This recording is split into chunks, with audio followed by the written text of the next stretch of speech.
선수들의 줄이은 부상 이슈입니다. 아까 말씀드렸던 황동화 선수가 정말 불의의 황당한 교통사고를 당했고, 황성빈 선수가 손가락 골절. 자, 그리고 헤드샷도 요즘 많이 나왔어요. 네. 예. 3번이나 나와가지고. 그러니까 이거 롯데 팬들은 진짜 좀 화가 좀 많이 났던데요. 이거 물론 고의성은 없어 보인다라는 게 중론이긴 합니다만 그래도 한 경기에 3번은 심하지 않았냐. 그렇죠. 예. 그게 이제 변화구가 손에서 빠져서 그런 것도 있고, 하여튼 이게 일부러 그렇게 노려서 던질 수 있으면 그냥 스트라이크 던지면 되거든요. 사실. 저도 이제 몸짤이라고 하죠. 그게 돌아다니는 거 봤는데, 막 순간 막 이렇게 됐어요. 네. 너무 머리를 막 이렇게 때리니까.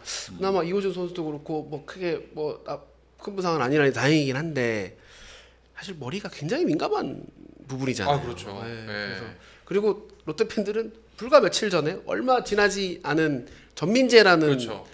당시 리그 타율 2등하던 타자가 여기 맞아가지고 빠진 상태이기 때문에 막 부글부글 했을 거 아니에요. 그거를 하루에 머리 쪽으로 날라오는 공이 좌우 투수 안 걸어가면서 3명씩 나오면 그거 환장하죠. 그렇습니다. 네. 다행히 이제 이호준 선수는 검진 결과 특이사항 없음으로 나와서 큰 문제는 없어 보이는데, 전민재도 현재 지금 퓨처스리그 복귀를 하죠. 네, 이제 좀 네. 복귀 시동을 지금 이제 한 상황이고 이제 조만간이면 좀 1군에 올라오지 않을까. 이 선수는 뭐 1군에서 충분히 많이 뛰었던 선수니까 네. 2군에 오래 있지는 않을 겁니다.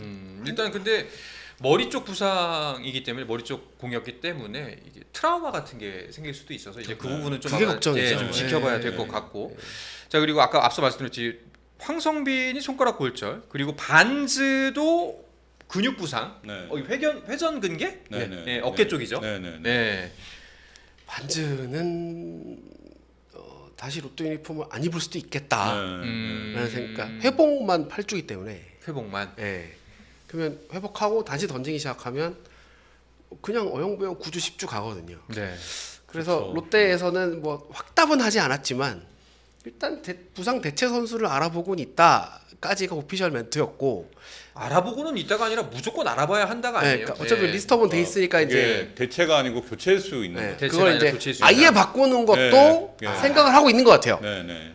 아, 근데 참 진짜 이게 마음이 안 좋은 게, 반즈가 정말 꾸역꾸역 이번 시즌 아닙니다만 몇 년 동안, 지난 시즌 네. 3년? 4년 동안 네. 지금 롯데를 지켜줬잖아요, 사실. 150에서 190이닝 사이 던지면서 네. 10승 뭐 작년에 9승이었지만 10승 이상 해주고 평자 3점대 초중반 계속 그렇게 해주는, 리그 전체를 봐도 꾸준함이라면 여기 들어갈 수 있는 선수잖아요.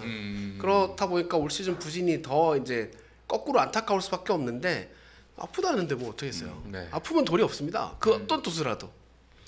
자, 그리고 뭐 비단 뭐 롯데와 기아 문제뿐만 아닙니다. 다른 구단들도 부상자가 많죠. 지금 뭐 삼성 같은 경우는 일단 수술로 2명이 시즌이 끝났고, 예. 작년에 수술 받아서 못 돌아온 최지관 같은 선수도 있고, 뭐 레이스 선수 나갔다 아파서 빠졌다 돌아왔고, 그렇죠. 뭐 다른 팀들도 기아는 뭐 말할 게 없죠. 네. 지금 인아웃이 벌써 몇 명입니까? 그래서 참 부상 관리란 말도 참 되게 모호한 게, 부상 관리를 어떻게 하겠어요? 안 뛰킬 수는 없잖아요. 네. 그렇잖아요. 네, 야, 그거 다칠까? 어려워요. 너 다칠 거 네. 다칠 것 같으니까 뛰지 마. 이건 안 되는 거고. 네. 그러면 얼마나 안 아프고 안 다치게 뛴 선에서 뛰어야 될 거였는데 그게 마음대로 되냐고. 김도영이 아프고 싶어 아팠겠냐는 거죠. 네. 그래서 참 이 구단들이 가장 공을 들이는 부분이, 모든 구단이 공을 들이는 게 이제 그 트레이닝 파트라고 하는데, 그게 참 힘든 부분인 것 같아요. 뭐 안에 내부에 계셨으니까 그러니까요. 더 잘하실 거 아니에요. 프런트 운영해본 입장에서는 이 부상을 뭐 사전에 미연에 방지한다. 이게 말이 방지지, 네. 벌어질 일은 벌어지잖아요. 또 하늘이 그럼 빌어야 이제 돼요. 부상이 나왔을 때도 참 답답할 것 같아요. 그렇죠. 근데 이게 뭐 부러지는 거 있잖아요. 이런 거는 불가항력이라고 생각이 네. 들어요. 뭐 황성빈 같이 뭐 슬라이딩해서 뭐 손가락 골절, 이런 건 트레이닝 파트의 그런 영향의 문제는 아니거든요. 네. 가장 이제 좀 신경 쓰는 부분은 햄스트링 계통이거든요. 허벅지. 예, 햄스트링 뭐 지금 종아리 이런 것들, 이런 부위를 신경을 많이 씁니다. 그래서 이제 트레이닝 파트를 보강을 하고 제가 이제 SSC 단장일 때도 1군 트레이닝 파트를 6명까지 확대를 시켰어요. 그래서 선수를 좀 이렇게 좀 마크를 이렇게 좀 1대1 마크를 많이 할 수 있게 그렇게 해서 효과가 있긴 하더라고요. 그래서 이제 그런 시스템을 하는 방법이 있는데 그렇다고 해도 부상이 잡히는 건 아니거든요. 선수가 갖고 있는 기본적으로 이 근육 상태가 또 있어요. 그렇죠. 예, 그러니까 이 참 불가항력이라는 것도 있는데 가장 신경 많이 쓰는 건 이제 햄스트링 계열. 아니 그럼 선수들도 저는 이제 그 생활을 잘 모르니까 막 먹을 거 가려 먹고 네. 좀 이제 그런 것들 많이 하나요? 아니 그 그럼요. 이제 네. NBA 같은 거 보면은 네. 르브론 제임스가 42입니다. 네. 근데 지금도 이제 현역에서 그것도 탑 플레이어로 뛰거든요. 네. 식단에만 몇 억을 쓴대요. 네. 예. 20만 불씩 쓴다고. 네. 그러니까 이제 시즌 중에는 이제 술을 안 먹는 선수들이 꽤 많아요. 그러니까 이제 시즌 끝나고는 이제 좀 술을 먹기도 하는데 시즌 중에 이제 안 먹는 경우도 있고 뭐 탄산음료 안 먹는다고. 그 탄산 안 먹는 사람도 많고. 그러니까 뭐 좀 채식하는 선수도 있고. 음. 예, 그러니까 좀 고기를 이제 좀 단백질을 많이 좀 네. 섭취하려고 하는 경우도 있고. 네. 그게 참 천차만별일 것 같은 게 나성범 선수 얘기가 나와서 그런데 근육의 70% 75%는 물이니까 네. 물을 하루에 뭐 몇 리터씩 먹는데요. 오. 습관처럼. 네. 그러니까 나성범 선수가 근육 부상이 상대적으로 좀 잦은 선수이다 보니 물을 그렇게 많이 먹고 근육에 도움되는 그 모든 활동들을 그렇게 몇 년 동안 공들여서 하는데 근육을 자꾸 다치는 거죠. 그래도 햄스트링, 종아리 근데 이런 그거는 식이니까. 이제 나이가 들어서 생기는 현상이에요. 그런 것도 있죠. 예, 네, 아무리 관리를 한다고 해도 36세 시즌이니까. 예, 네. 이게 그 이게 또 근육이 지나치게 발달되면은 다른 부분이 못 버티는 것들도 있더라고요. 황희찬 선수가 몸이 네. 어마어마하게 좋잖아요. 네. 축구에. 네네. 예. 근데 그 대쉬나 이런 거 할 때 다른 부분들이 못 버틴다 그러더라고요. 그러니까 부상이 엄청 잦고 자꾸 몸이 나간다 그러더라고요. 오히려 그 폭발적인 힘을 못 견뎌내니까 내구성이 못 받쳐주니까. 그 이제 속근육 얘기들을 막 하는데 그래서 뭐 이렇게 감독님들이나 좀 어르신들 얘기 들으면 옛날에 러닝 많이 했는데 러닝 안 해서 그렇다고 막 얘기하시잖아요. 그게 전적으로 맞냐 틀리냐 뭐 그걸 논하는 것보다 생각해 보면 예전에는 이런 햄스트링 같은 부상이 적었던 건 맞잖아요. 아주 예전에. 근데 생각해 보면 또 거꾸로 생각하면 그때는 그분들 웨이트를 안 하셨어. 그렇잖아요. 그래서 맞냐 틀리냐로 논하는 건 아닌데 예전보다 확실히 햄스트링 쪽이나 그런 힘을 빡 줬을 때 근육이 팡 터지는 그런 부상이 많아진 건 확실히 맞는 것 같아요. 확실히 구단 입장에서는 더욱더 좀 많은 고민이 될 것 같다는 생각이 드네요. 이제 과거랑 놓고 볼 때 선수들의 이제 수명은 좀 길어졌어요. 네. 야구를 뭐 40살 넘게도 야구를 하고 그러니까 예전에는 이제 35살이 넘어가면 좀 쉽지 않았거든요. 근데 야구는 오래 하는데 부상이 많아졌어요. 맞죠. 확실히. 네. 네. 알겠습니다. 자, 이렇게 세 가지 이슈들을 중심으로 프로야구 크보의 지난 한 주를 쭉 짚어봤습니다. 그러면은 선수들의 활약을 종합해서 지난 한 주간 가장 눈에 띄었던 주간 MVP 내 맘대로 뽑아보도록 하죠. 두 분께서 전혀 객관성 없이 주관적으로만 뽑은 MVP입니다. 자, 어떤 분께서 먼저 주간 MVP 말씀하시겠어요? 먼저 하시죠. 저는 박세웅 선생님 하겠습니다. 아, 우리 세웅 형님. 네, 세웅이 형님. 네. 네. 아 이제 여기 형이 아홉 저 번 선생님인가요? 경기에 나와서 8번 승리를 거둔.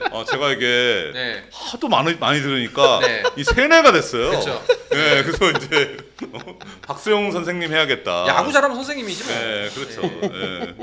그러니까 지난주에 13과 3분의 1이닝 동안에 비자책 2승했습니다. 네. 이게 크죠, 이게. 에이스 역할 톡톡히 한 거예요. 그러니까 저는 박세웅 선생님 하겠습니다. 자, 드디어 롯데 세 번째 안경 에이스가 등장했다. 역사상. 네. 이런 이야기까지 나오고 있습니다. 아 안경 에이스 좋죠. 네. 저는 최동원 선수는 현역 시절 91년 정도에 삼성에서 던지는 걸 본 게 마지막이긴 한데 염종석 선수는 생으로 봤으니까 중학생 때라 초등학생 초등 6학년 뭐 그때라서 생으로 봤으니까 그때 슬라이더는 슬라이드 최고였어요. 저걸 어떻게 치냐 싶을 정도였는데 지금 박세영 선수의 올 시즌 퍼포먼스는 저는 뭐 최동원 선수랑 직접 비교는 모르겠고 염종석 선수의 92년 그때 신인 때 모습 한참 제일 좋을 때랑 비교해도 전혀 꿀리지 않다고. 알겠습니다. 네. 자, 그리고 김동영 선수의 내 맘대로 MVP 발표해 주시죠. 네, 일단 전 선수는 아니고요. 네. 문현빈입니다. 주간 타점 1위 아. 10개 두 자릿수 타점 유일한 선수입니다. 그리고 3할 9푼 1리 쳤고요. 와. 장타율이 8할 7푼입니다. 그래서 이게 되게 특이한 게 타율이 3할 9푼 1리인데 출루율이 3할 7푼이야. 왜 출루율이 낮지라고 봤더니 장타가 어마어마해가지고. 그렇죠. 네. 그러니까 그 이번 12연승의 시작을 끊었던 사실 그 9연승 하고 나서 나머지 3연승 근데 첫 번째 경기가 좀 관건이지 않을까. 이 경기 이기면 수입할 수 있고 네. 이 경기 네. 지면은 쉽지 않다라는 경기. 그 경기를 바로 문현빈이 시작과 끝을 했어요. 네. 결국에는. 뭐 어느 순간 음. 나와서 딱 쳐서 밀어서 적시타 땡겨서 홈런. 그 홈런 3개 쳤거든요. 주간 홈런 공동 1위예요. 타점은 혼자 1위고.